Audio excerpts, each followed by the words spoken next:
السلام علیکم سړی ستړی مشي سړی ستړی مشي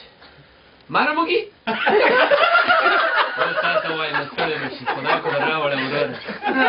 ای ما وګڼې روپۍ نه مفتوب که داسې سرکې کاپته بچه په پښتو نه پوهېږې نه نه وګڼې روپۍ نه مفتوب که داسې سوچه سرکې کاپته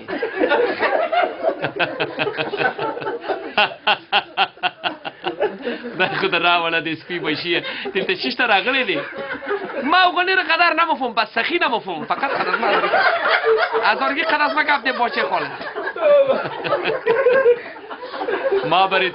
با پارسی میپامی فارسی رو میدونم افغانی رو پیدا مفتم ما بس از تو پرسان کردیم پیشتر با پشتو گفتیم که مانده نباشی جور بشی جر بشی جر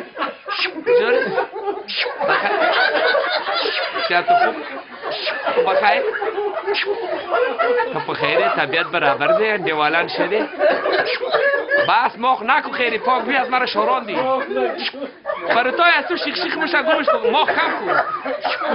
تو چیز بالای خدایی تو دقیق مفهمی نه کم ماخ کن بخی قدر روی از مرا شوراندی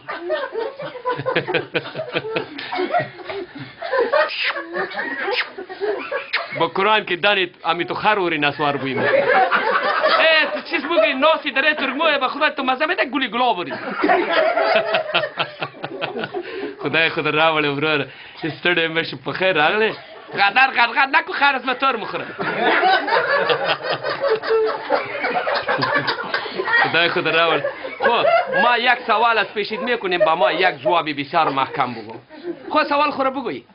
ما یک بسیار شوقیستیم خود دلای ما با قرآن سیاه سازیستیم رنج و تکلیف دنیا ما یک غزل برید میخوانیم یک بازی بری ما بکن بیخوان قدر من قدر شوقیم با خدا چیزی سه غزل در بلدی از پشپو میکنم بیخوان کمی پستر برو کمی لیورس برو یتا د منګي غاړه میشنه لمن می سینه سنم ګل په غاړه می زنګيږي تو وزونه سنم د منګي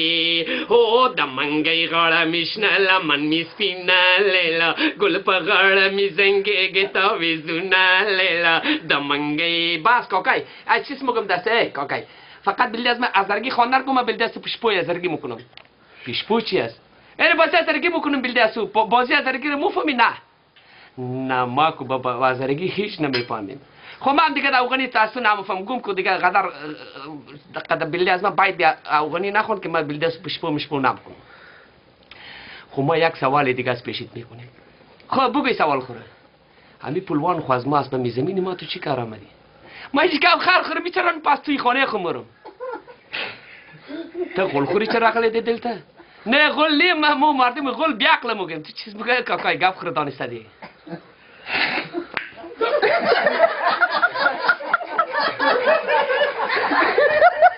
زور شدی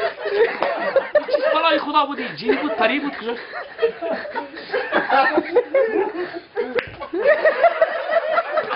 کلی از برای کس کردیم اولا عبدالله غندکی خدا رسیم نه خدا خلاص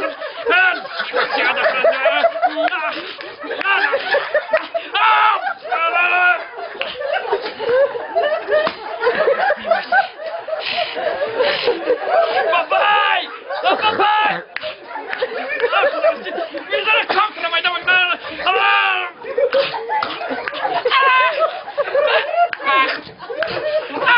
قرآن گلو نیگر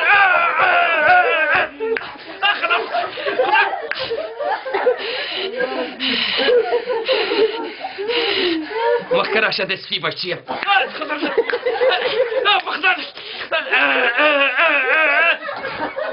خدا راستی خیشتنگ از من پارا کرد